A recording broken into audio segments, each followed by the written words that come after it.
Good morning class 11th students. इससे पहले वाले वीडियो में हमने IUPAC से रिलेटेड एल्केन, एल्कीन, एल्काइन और साथ में फंक्शनल ग्रुप की जो हम लोग कह सकते हैं कि इंक्रीजिंग ऑर्डर हम लोगों ने दिया है, स्पेशली प्रॉपर्टी जो हम लोगों ने पीरियड दे रखा है, प्रायोरिटी हमें किस फंक्शन ग्रुप को देनी है, किसको नहीं देनी है, वो एक ऑर्डर, यहाँ तक का डिस्कशन अपना ऑलरेडी हो चुका है। और इसके आगे देखा जाए, मैंने आप लोगों को समझाया ही था कि अपने NCERT में एक टेबल है और उस टेबल में हमारे फंक्शनल ग्रुप, उनका प्रीफिक्स, उनका सफिक्स सब गिवन है। लेकिन NCERT की टेबल ये प्रायोरिटी वाइज अरेंज नहीं है, इसलिए मैंने ये आप लोगों के सामने मेंशन किया है, जिसमें हम प्रायोरिटी वाइज फंक्शन ग्रुप को अरेंज भी कर लेते हैं और साथ में उनका प्रीफिक्स, सफिक्स ये भी जान लेते हैं। तो आप लोग थोड़ा इसको, जो टेबल हम आपके सामने रिप्रेजेंट कर रहे हैं, इसको इसी फॉर्मेट में आप याद रखना, क्योंकि इसमें हमें प्रायोरिटी का एक आइडिया लग जाएगा। सबसे ज़्यादा हमें प्रायोरिटी पता है कार्बोक्सिलिक एसिड को देनी होती है, जैसा कि आपको पहले ही मैंने बता रखा है इसके पहले वाले वीडियो में। तो ये इसका फंक्शनल ग्रुप है COOH। साथ में अगर हमारी कहीं पर कार्बोक्सिलिक एसिड सपोज कर लिए कि ये साइड चेन जैसी ट्रीट की जाएगी, तो ऐसे केस में हम इसके लिए प्रीफिक्स वर्ड यूज़ करते हैं। तो यहाँ पर देखा जाए कार्बोक्सी वर्ड आ जाएगा इसके लिए। और अगर ये मेन ग्रुप जैसा कार्बोक्सिलिक एसिड अगर यूज़ हो रही है तो हम ओइक एसिड यूज़ करेंगे, जैसा कि आपको लोअर क्लास से ही पता है। सल्फोनिक एसिड में देखा जाए SO3H ग्रुप है, इसके लिए प्रीफिक्स सल्फो आएगा और सफिक्स सल्फोनिक एसिड आएगा। तो मेरे कहने का सिंपल मतलब क्या है कि अगर सपोज करो किसी कंपाउंड में हमारे पास कार्बोक्सिलिक एसिड और सल्फोनिक एसिड दोनों है, तो अब हमें प्रायोरिटी देनी पड़ेगी कार्बोक्सिलिक एसिड को, क्योंकि प्रायोरिटी वाइज ये ऊपर है और ये प्रायोरिटी वाइज उसके नीचे है। तो अगर कोई मान लो 2 ग्रुप, 3 ग्रुप, 4 ग्रुप ऐसे फंक्शनल ग्रुप किसी कंपाउंड में अगर अवेलेबल हैं, तो इस टेबल में जो ग्रुप सबसे ऊपर होगा हमें उसको प्रायोरिटी देनी है, और जो उसके नीचे आएगा उसके लिए हमें प्रायोरिटी उसको नहीं देनी है। तो जिसको प्रायोरिटी हम नहीं देंगे वह as a side chain treat किया जाएगा, और जब as a side chain treat किया जाएगा तो उसके लिए प्रीफिक्स वर्ड आएगा, ये ध्यान रखना आप लोग। और अगर उसको हम मेन ग्रुप मान के चल रहे हैं तो इसके लिए सफिक्स वर्ड आएगा। तो उसी के लिए हमने पूरा एक टेबल बनाया है, जो कि प्रायोरिटी वाइज ऑलरेडी ये टेबल है, आप लोगों को आसानी से समझ में भी आएगी और इसको लर्न करना अच्छे से। तो ये देखा जाए सल्फोनिक एसिड SO3H ग्रुप है। ये ग्रुप काफ़ी कम अपने को मिलेगा, लेकिन फिर भी अगर कहीं मिलता है तो अगर इसको हम एज अ साइड चेन मानेंगे तो सल्फो प्रीफिक्स इसका है और सफिक्स में सल्फोनिक एसिड है। एक आगे देखा एनहाइड्राइड का नंबर आता है। एनहाइड्राइड का ये देखा जाए फंक्शनल ग्रुप है, इस तरह से एक पूरा रिप्रेजेंटेशन है। एनहाइड्राइड ज़्यादातर एसिड से बनती है, आगे हम इसको डिटेल स्टडी में एनहाइड्राइड लेंगे, लेकिन इसके लिए प्रीफिक्स कुछ भी नहीं आता क्योंकि एसिड डेरिवेटिव है। इसके लिए केवल सफिक्स आता है ओइक एनहाइड्राइड। ये ओइक वर्ड लगाते हैं और आगे एसिड के प्लेस पर एनहाइड्राइड वर्ड लगाते हैं। ऐसे देखा जाए ईस्टर है, इसके आगे COOR। तो अगर ये साइड चेन जैसा ट्रीट किया जाएगा, यानी कह सकते हो कि इससे ज़्यादा प्रायोरिटी अगर कोई ग्रुप है जिसको हम साइड चेन मानेंगे, तो ऐसे केस में एल्कोक्सी कार्बोनिल वर्ड आएगा। और अगर ये मेन है तो उसके लिए OAT वर्ड आएगा। कैसे IUPAC नेम लिखनी है, क्या करना है, वो मैं आगे 1 by 1 सबको डिस्कस करूँगा। एसाइल हेलाइड अगर है तो देखिए COX है, X की जगह पर फ्लोरो, क्लोरो, ब्रोमो, आयोडो कुछ भी हम ले सकते हैं। अगर हम इसको साइड चेन मानेंगे, प्रीफिक्स वर्ड यूज़ करेंगे, हेलो कार्बोनिल इसको हम नाम देंगे, और सफिक्स में इसको OYL ऑयल और आगे हेलाइड वर्ड लग जाएगा। इसके आगे देखो एमाइड है, एमाइड स्पेशली CONH2, ये एमाइड है। अब इसका जो हाइड्रोजन है इसको एल्काइल ग्रुप से अगर 1 by 1 हम हटा दें तो भी ये एमाइड ही रहेगा, कुछ अलग नहीं आएगा। CONH2 ग्रुप अगर है या NH2H का जो हाइड्रोजन है इसको डिस्प्लेस कर दिया, जैसे एक हाइड्रोजन हमने डिस्प्लेस कर दिया एक एल्काइल ग्रुप से, एक और डिस्प्लेस कर दिया, दूसरा एल्काइल ग्रुप आ गया। अब ऐसे केस में भी ये एमाइड वर्ड ही आएगा। इसका IUPAC नेम लिखने का तरीका है वो हम लोग डिस्कस कर लेंगे एमाइड के साथ। इसके लिए कार्बामोइल वर्ड यूज़ करते हैं प्रीफिक्स में, और सफिक्स में AMID अमाइड वर्ड यूज़ करते हैं। ऐसे देखा जाए नाइट्राइल है CN, इसके लिए प्रीफिक्स में साइनो और सफिक्स में नाइट्राइल वर्ड यूज़ करते हैं। एल्डिहाइड है CHO, इसके लिए प्रीफिक्स में फार्मेल या ऑक्सो वर्ड यूज़ करते हैं और सफिक्स में अल वर्ड यूज़ करते हैं। कीटोन CO, बस इस कार्बन की दोनों वैलेंसी एल्काइल ग्रुप से पूरी होनी चाहिए, कोई न कोई कार्बन यानी एल्काइल ग्रुप यहाँ पर आना चाहिए, जिसके लिए कीटो या ऑक्सो प्रीफिक्स में नाम देंगे और सफिक्स में इसके ONE ऊन नाम देंगे। एल्कोहल है OH, इसका है प्रीफिक्स में हाइड्रोक्सी, सफिक्स में ऑल वर्ड आएगा इसके लिए। अमाइन अगर हम लेके चलें तो एमाइंस में NH2 है, और इसी तरह से इसका हाइड्रोजन 1 by 1 देखा जाए, अगर एल्काइल ग्रुप से हटा दिया जाए ऐसे तो प्राइमरी अमीन, फिर सेकेंडरी अमीन, फिर टर्सरी अमीन ऐसे बन जाएगा, लेकिन रहेगा हर हाल में ये अमीन, जिसके लिए प्रीफिक्स में अमीनो, सफिक्स में अमाइन। ईथर देखा जाए ROR, ये हमेशा प्रीफिक्स जैसा ही, साइड चेन जैसा ही ट्रीट होगा। एल्कोक्सी सफिक्स इसका नाम नहीं है। और इन और आइन आपको पहले से पता है, ये डबल बॉन्ड या ट्रिपल बॉन्ड से रिप्रेजेंट होंगे, इनके लिए कोई प्रीफिक्स नहीं है। सफिक्स में ENE और YNE, वो भी स्पेशली वो भी प्राइमरी सफिक्स, जैसा कि मैं पहले ही आप लोगों के सामने चीज़ बता चुका हूँ। तो ये जो पूरी टेबल हमारे सामने है, इसको इसी फॉर्मेट में आपको लर्न करनी है, क्योंकि ये प्रायोरिटी वाइज मैंने बनाई है और आपको समझाने के लिए काफ़ी अच्छी है। अपने को अगर इतना भी फंक्शनल ग्रुप, जो भी हम लोगों ने 11-12 फंक्शनल ग्रुप, एल्कीन एल्काइन तो आप पहले ही जानते हो, 11-12 फंक्शनल ग्रुप तक का जो हम लोगों ने कॉन्सेप्ट बना रखा है प्रायोरिटी वाइज, अगर आप इसको भी अच्छे से लर्न कर लो तो अपना काम स्पेशली आसानी से हो जाएगा। अब हम एक एक फंक्शनल ग्रुप को स्टार्ट करेंगे और उनके बारे में हम पूरा डिस्कशन करेंगे। आप लोग उनके कुछ एग्जाम्पल्स डिस्कस करेंगे, उनके बारे में बाकी और डिस्कशन होगा। अब आप लोग उनको ध्यान से समझने का प्रयास करना। अब हम लोग देखा जाए इस टॉपिक को स्टार्ट करते हैं। सबसे पहले मैं कार्बोक्सिलिक एसिड को लूँगा, प्रायोरिटी वाइज ही हम लोग 1 by 1 ग्रुप को आगे बढ़ाएंगे। कार्बोक्सिलिक एसिड का जो जनरल फार्मूला आएगा CnH2n+1 COOH। इसका ध्यान रखना पड़ेगा कि कार्बन कार्बन के बीच में सिंगल बॉन्ड हो, मतलब ये सेचुरेटेड कार्बोक्सिलिक एसिड का स्पेशली फार्मूला है, और COOH का नंबर अगर 1 है तो ये फार्मूला हमारा एप्लीकेबल होगा। इसके लिए हम COOH ऐसे कहीं पर अपने को मिल जाए, या C के साथ डबल बॉन्ड से ऑक्सीजन लगा दिया जाए, OH मिल जाए, तो भी हम ये कार्बोक्सिलिक एसिड ही है। इसको आपको और दिमाग बिगाड़ने जैसा कुछ नहीं है, समझने की ज़रूरत है इसमें आसानी से। सफिक्स में ओइक एसिड वर्ड आना है, आपको पहले से भी पता है, और प्रीफिक्स में कार्बोक्सी वर्ड स्पेशली आना है। अगर इससे ज़्यादा प्रायोरिटी कोई ग्रुप आ जाए या कोई ऐसी कंडीशन बन जाए कि हम इसको साइड चेन जैसा ही इसका नाम दे पाएँ, तो उस केस में कार्बोक्सी वर्ड आएगा। अब जैसे मान लो कि सबसे सिंपल हम कार्बोक्सिलिक एसिड की बात करें, ये देखा जाए सबसे सिंपल कार्बोक्सिलिक एसिड है, 1 कार्बन की कार्बोक्सिलिक एसिड है।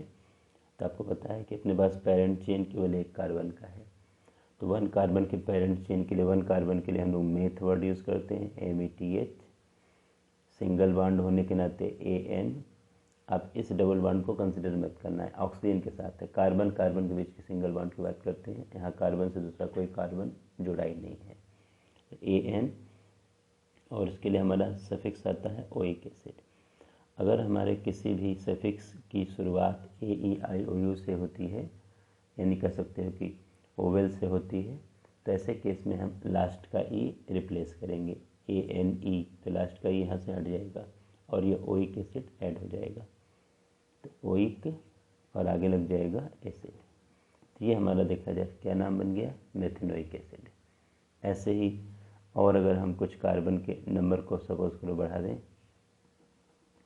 ऐसे हम मान लो कि COOH ऐसे लेकर के चलें, फिर वही कहानी 1 2 3 4, 4 कार्बन का अपने को पेरेंट चेन मिला और COOH ग्रुप है, तो 4 कार्बन के लिए ब्यूट और AN और आगे OIC, बेटेनोइक एसिड। ये वर्ड हम लोग लगा देंगे। ऐसे ही देखा जाए, अगर हम मान लो कि कार्बन को लेते हैं, ऐसे ही यहाँ COOH ग्रुप लगा देते हैं। सपोज करो यहाँ पर कोई साइड चेन मैंने लगा दिया, मान लो यहाँ पर मैंने डबल बॉन्ड लगा दिया। ऐसे केस में तो अपने पास सब कुछ आ गया। सबसे पहला काम तो पेरेंट चेन 1 2 3 4, ये हमारी पेरेंट चेन बन गई। अब लिखते समय नाम सबसे पहले साइड चेन का नाम लिखते हैं। साइड चेन हमारे पास CH3 है, मिथाइल ग्रुप है कार्बन नंबर 2 पर, तो 2 मिथाइल। अब ये हमारा कंप्लीट हो गया। 4, अब जस्ट प्रीफिक्स के बाद हम रूट वर्ड पर आते हैं। 4 कार्बन है, तो 4 कार्बन देखा जाए ब्यूट। कार्बन नंबर 2 पर डबल बॉन्ड है, तो 2 EN।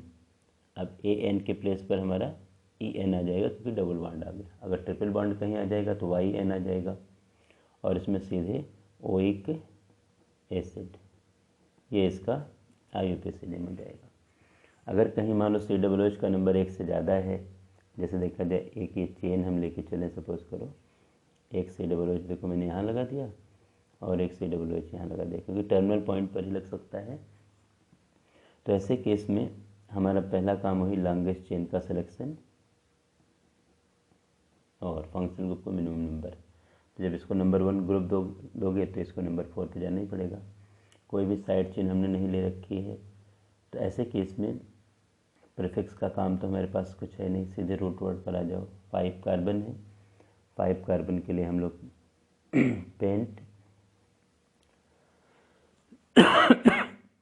इसके बाद सिंगल बॉन्ड है इसलिए AN, यहाँ पर पूरा E यूज़ होगा क्योंकि देखा जाए 1 और 4 पर ये लगा हुआ है। तो 1 और 5 पर 1 5, जो कि नंबर के बीच में हम लोग कॉमा लगाते हैं। यहाँ देखिए डाई वर्ड लग जाएगा, दोनों ग्रुप एक जैसे हैं इसलिए डाई, और आगे ओइक एसिड, ये हमारा IUPAC नेम बन जाएगा। तो पेंटेन 1,5 डाईओइक एसिड। तो यहाँ पर D आ गया। AEIOU से अगर AEIOU में से कोई पार्ट आता है तो हम लास्ट का ही हटाते हैं, क्योंकि यहाँ D आ गया इसलिए लास्ट का ही हम यहाँ पर रिप्लेस नहीं करेंगे। 2 से ज़्यादा अगर COOH ग्रुप आएंगे तो उसकी नेमिंग कैसे करनी है ये लास्ट में हमारा डिस्कशन होगा। 2-3 ग्रुप एक साथ हम डिस्कस करेंगे कि वहाँ पर स्पेशली हमें क्या यूज़ करना है। इसलिए आप लोग अभी 2 COOH तक की प्रैक्टिस पर आप लोग फोकस करना। तो कुछ भी हम ऐसे एक आध प्रैक्टिस और ले लें। यहाँ पर स्पेस अपने को नज़र आ रहा है, यहाँ हमने COOH ले लिया, यहाँ पर भी हमने COOH बना दिया, यहाँ मैंने डबल बॉन्ड बना दिया। ये सिचुएशन अगर हमने ले ली, कुछ भी नया नहीं है, बस अपने को लॉन्गेस्ट चेन का सिलेक्शन, इनको कह सकते हो मिनिमम नंबर, साथ में डबल बॉन्ड भी चेन में काउंट हो, वो लॉन्गेस्ट चेन लेनी है। देखा जाए 1 2 3 4, और अगर यहाँ से 1 2 नंबर पर डबल बॉन्ड आया, 1 2 3 4 2 नंबर पर डबल बॉन्ड आया। लेकिन अगर यहाँ से काउंटिंग की जाएगी तो 1 2 3 नंबर 3 पर साइड चेन, यहाँ से काउंटिंग की जाए नंबर 2 पे साइड चेन, तो काउंटिंग हमें इधर से करनी पड़ेगी 1 2 3 4। अब 2 नंबर पर देखो ये साइड चेन है मिथाइल, तो 2 मिथाइल हमारा नाम आ गया। अब हम सीधे रूट वर्ड पर आ जाएंगे। 4 कार्बन है, 4 कार्बन मतलब ब्यूट, नंबर 2 पर डबल बॉन्ड है तो 2 EN, E पूरा मेंशन हो जाएगा, और 1 पर और 4 पर COOH है तो 1,4 डाईओइक एसिड, ये इसका IUPAC नेम बन जाएगा। तो हमें लगता है आप लोगों को ये चीज़ क्लियर हुई होगी। बाकी आप लोग प्रैक्टिस और अपने लेवल पे करना, ये सब बड़े काम की चीज़ें हैं, जितनी प्रैक्टिस कर लोगे उतना ही बेनिफिट है। अब इसके आगे हम अगले ग्रुप पर आते हैं, सल्फोनिक एसिड ग्रुप SO3H। इसके लिए सफिक्स में आएगा सल्फोनिक एसिड और प्रीफिक्स में इसमें सल्फो आएगा। अब मान लो कहीं पर ये ग्रुप अवेलेबल, मैंने कहा ना कि काफ़ी कम अपने को अवेलेबल मिलेगा ये ग्रुप। जैसे मान लो कि हमारा चेन है, यहाँ पर मैंने SO3H ग्रुप लगा दिया है, कुछ अलग नहीं करना है। अब चूँकि SO3H में कार्बन तो है नहीं, तो पहले जस्ट पास वाला कार्बन नंबर 1 कंसिडर हो जाएगा, 1 2 3 4। अब इसको कार्बन नंबर 1 देने के बाद लॉन्गेस्ट का सिलेक्शन करने की ज़रूरत है। 4 कार्बन है तो 4 कार्बन के लिए BUT ब्यूट, और सिंगल बॉन्ड होने के नाते AN, और लास्ट का E इसलिए मेंशन कर ले रहा हूँ क्योंकि ये देखा जाए सर S से स्टार्ट हो रहा है, AEIOU से स्टार्ट होगा तो लास्ट का E रिप्लेस होगा, क्योंकि S से है तो O यहाँ पर देखा जाए ओवेल तो है नहीं, इसलिए हम सीधे E मेंशन करेंगे और आगे सल्फोनिक एसिड, यहाँ पर सल्फोनिक एसिड, ये इसका IUPAC नेम आ जाएगा। अगर कोई ब्रांच है, साइड चेन है, डबल ट्रिपल बॉन्ड है, तो उस हिसाब से हम इसका ऑर्डर बना लेंगे। अब जैसे मान लो ये एग्जांपल हम लेके चलते हैं, ये यहाँ पर मैंने SO3H लगा दिया, सपोज़ करो, यहाँ पर मैंने डबल बॉन्ड लगा दिया, यहाँ पर मैंने साइड चेन लगा दिया।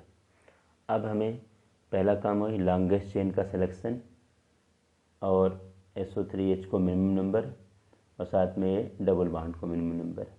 तो लॉन्गेस्ट चेन आपके सामने 1 2 3 4 5 6, 1 2 3 4 5 6, 1 2 3 4 5 6, 1 2 3 4 5 6, ऐसे 6 कार्बन की चेन आ रही है।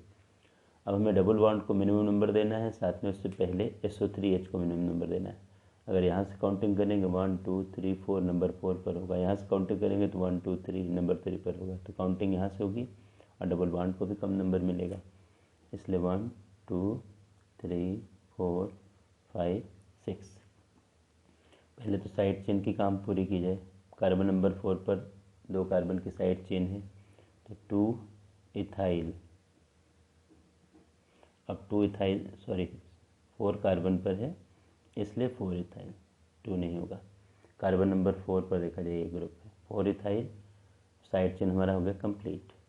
अब आप सीधे साइड चेन के बाद आप सीधे रूट वर्ड पर आ जाइए। 6 कार्बन है तो HEX आपने हेक्स यूज़ कर लिया। कार्बन नंबर 2 पर डबल बॉन्ड है तो 2ENE, और कार्बन नंबर 3 पर फंक्शनल ग्रुप है सल्फोनिक एसिड 3, और आगे आ जाएगा सल्फोनिक एसिड।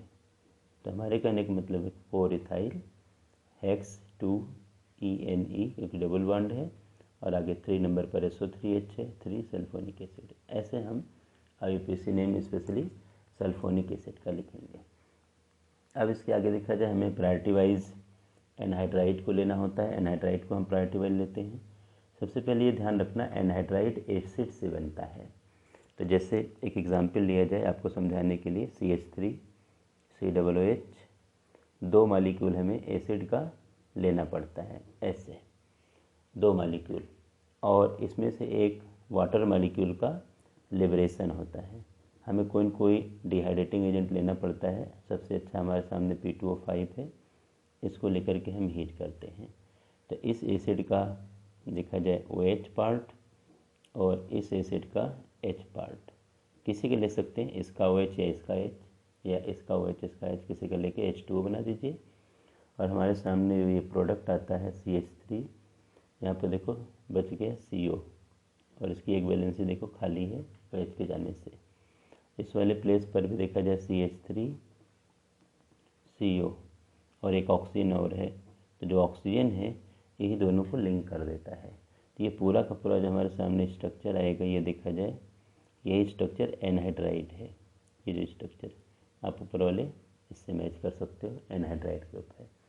तो ऐसे केस में एनहाइड्राइड की नेमिंग लिखने के लिए हम एसिड का नाम जो है, जैसे इसका नाम क्या है, दोनों एसिड सेम है, इथेनोइक एसिड,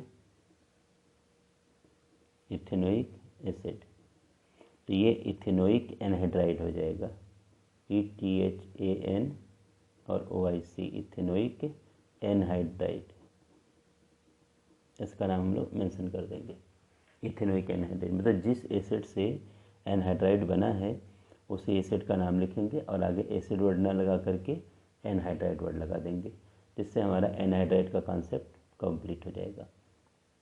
ये एनहाइड्राइड का देखा जाए ग्रुप है, ऐसा ग्रुप कहीं अगर नज़र आए तो एनहाइड्राइड है, और साथ में इसके लिए केवल सफिक्स वर्ड आता है ओइक एनहाइड्राइड। तो यहाँ पर देखिए ओइक और आगे हमने एनहाइड्राइड लगा दिया।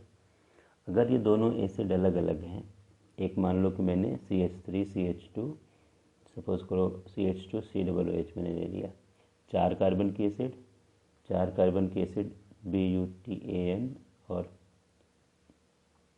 IOC, ब्यूटेनोइक एसिड बन जाएगा। और मान लो कि मैं 3 कार्बन का एक एसिड लेके चलूँ, CH3CH2COOH, ये 3 कार्बन का एसिड है। 3 कार्बन में तो प्रो और AN और आगे ओइक एसिड, ये अगर हम लेके चले, यहाँ पर भी वैसे ही अगर हमने P2O5 लिया, हीट किया, एक H2O लिबरेट हुआ, तो इसमें देखा जाए अब इसका मान लीजिए कि मैंने OH अलग कर लिया और इस एसिड का हमने H अलग कर लिया, H2O बना लिया, तो हमारे सामने जो ग्रुप बन जाएगा CH3 CH2 CH2 CO, ये आ जाएगा। और यहाँ पर देखो CH3 CH2 CO और O, ये आ जाएगा। ये पूरा एनहाइड्राइड ग्रुप हमारा क्रिएट हो गया। इसके ऐसे नाम के लिए हम लोग क्या करते हैं, दोनों एसिड का नाम लिखते हैं और आगे एसिड वर्ड न लगा केवल एनहाइड्राइड वर्ड लगाएंगे, जैसा आपने को पहले से पता है। देखा जाए हमें क्या करना है, अब अल्फ़ाबेटिकली ब्यूटेनोइक पहले आ जाएगा, प्रोपेनोइक बाद में आएगा। इसका जो IUPAC नेम आ जाएगा BUTAN और वो ऐसे ब्यूटेनोइक और आगे प्रोपेनोइक और आगे एनहाइड्राइड।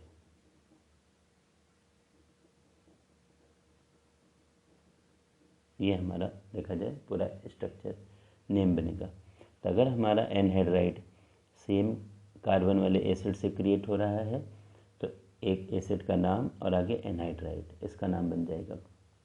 अगर दो अलग अलग टाइप के एसिड से बन रहा है तो ऐसे केस में हमें कुछ ज़्यादा नहीं करना है, दोनों एसिड को पहले पहचानना है कि दोनों एसिड कौन सी हैं। तो दोनों एसिड का नाम अल्फ़ाबेट के लिए लिखना है और आगे एसिड वर्ड ना लगा करके एनहाइड्राइड वर्ड लगाना है।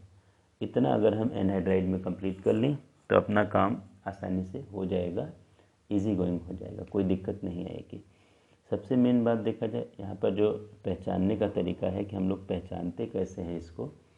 देखो पहचानने का तरीका बहुत आसान है। जैसे हम लोग 1 2 3, ये मैंने सपोज करो ये एनहाइड्राइड हमने बना दिया है। अब ये देखा जाए ये ग्रुप अगर कहीं ऐसे नज़र आ गया अपने को तो ये एनहाइड्राइड ग्रुप है।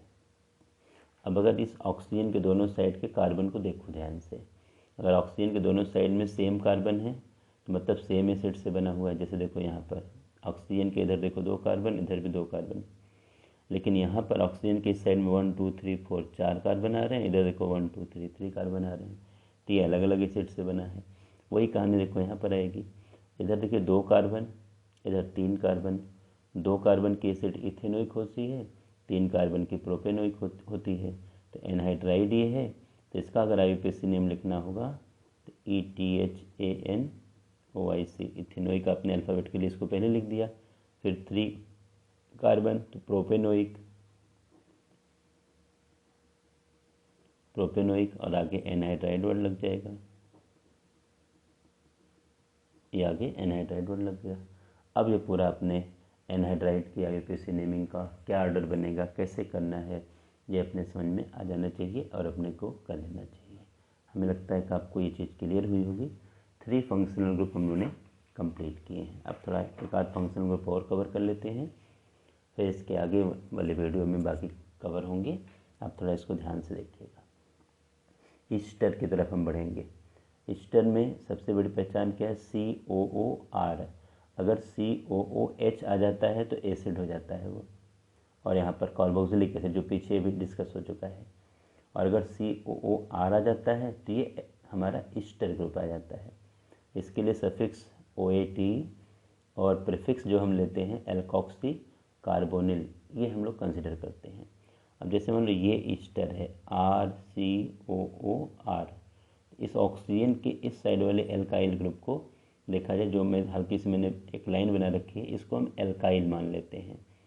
अब इसमें जितने कार्बन हो, इथाइल मिथाइल प्रोपाइल ब्यूटाइल जो भी रहेंगे उसी हिसाब से हम इनका नाम देंगे। और इस साइड में जितने कार्बन हमारे पास हैं उनको ALKAN और आगे OAT एल्केनोएट नाम देते हैं। तो हम जब लिखते हैं नाम तो पहले और ये उसके बाद देखा जाए एल्काइल एल्केनोएट, ये ईस्टर की IUPAC नेमिंग का सबसे अच्छा तरीका है। अब जैसे कि स्ट्रक्चर लिया जाए, मान लो कि ये देखा जाए ध्यान से, ये ईस्टर हमने आपके सामने रख दिया। अब आपको इस ऑक्सीजन के इस साइड में चेक करना है। इस ऑक्सीजन के इस साइड में आपके पास 2 कार्बन का पार्ट मिल रहा है। तो 2 कार्बन का अगर पार्ट है, इसको एल्काइल नाम देना है तो ये इथाइल नाम इसका हो जाएगा। तो हमने देखा जाए ETHYL इथाइल, इसका नाम हमने दे दिया।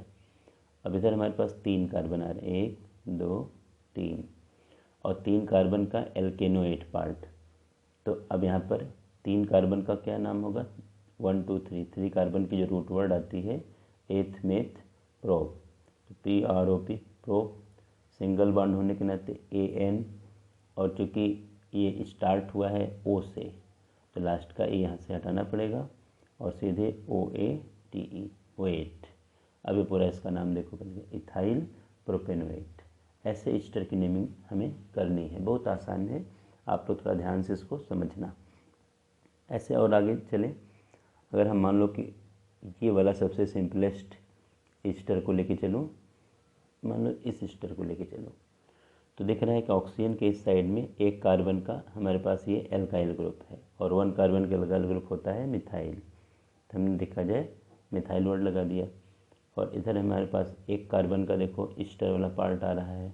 तो 1 कार्बन का ईस्टर क्या होता है, 1 कार्बन है मेथ, AN और आगे OAT लग जाएगा। तो ये पूरा मिथाइल मेथेनोएट, ये इसका IUPAC नेम बन गया। तो ऐसे कितने भी कार्बन को बढ़ाए जाएं, कितना भी सब कुछ लिया जाए, मान लो कि ये ईस्टर 1 लिया जाए, कार्बन आपने खूब और बढ़ा दिया, इसमें कोई इतना बड़ा मैटर नहीं है, ऑक्सीजन लगा दिया, इधर आपने 2-3 कार्बन और लगा दिए। तो हमेशा इस ऑक्सीजन के इस साइड वाले पार्ट को एल्काइल ग्रुप हमें मानना है। 3 कार्बन है, 3 कार्बन का क्या होता है एल्काइल ग्रुप, प्रोपाइल। तो हमने इसको प्रोपाइल ले लिया। अब इधर देखा जाए इस साइड में हमारा एल्केनोएट पार्ट है। तो एल्केनोएट पार्ट में कितने कार्बन आ रहे हैं, 1 2 3 4 5। 5 कार्बन के लिए रूट वर्ड होता है पेंट, सिंगल बॉन्ड होने के नाते AN, और इसका सफिक्स जुड़ेगा OAT। तो O से स्टार्ट हुआ है तो लास्ट का ये हटा देंगे और OAT, तो प्रोपाइल पेंटेनोएट, ये इस ईस्टर की IUPAC नेमिंग बन गई। तो हमारे कहने का मतलब क्या है कि आप लोग यहाँ तक के स्ट्रक्चर को, IUPAC नेम को आप लोग अच्छी तरह से पढ़ना। इसके आगे के जो ग्रुप अभी हमारे सामने बचे हुए हैं, ये सब हम लोग अगले वीडियो में कवर करेंगे। किसी बच्चे को कोई डाउट आता है तो आप कमेंट करना इसके लिए, और अगर किसी को कुछ प्रॉब्लम आती है तो आप जिस किसी सोर्स से हो सके उस प्रॉब्लम के सलूशन की तरफ आप बढ़िएगा। हमें लगता है कि आपको ये 4 जो हम लोगों ने अभी कंप्लीट किए हैं फंक्शनल ग्रुप, ये आपको समझ में आए होंगे। और सबसे पहले तो आप उस टेबल को अच्छी तरह से लर्न कर लेना, जिससे कि आगे कोई दिक्कतें ना आए, ऑर्डर वाइज भी, और एक तरह से हमें प्रीफिक्स सफिक्स सबको लर्न करना है। Thank you.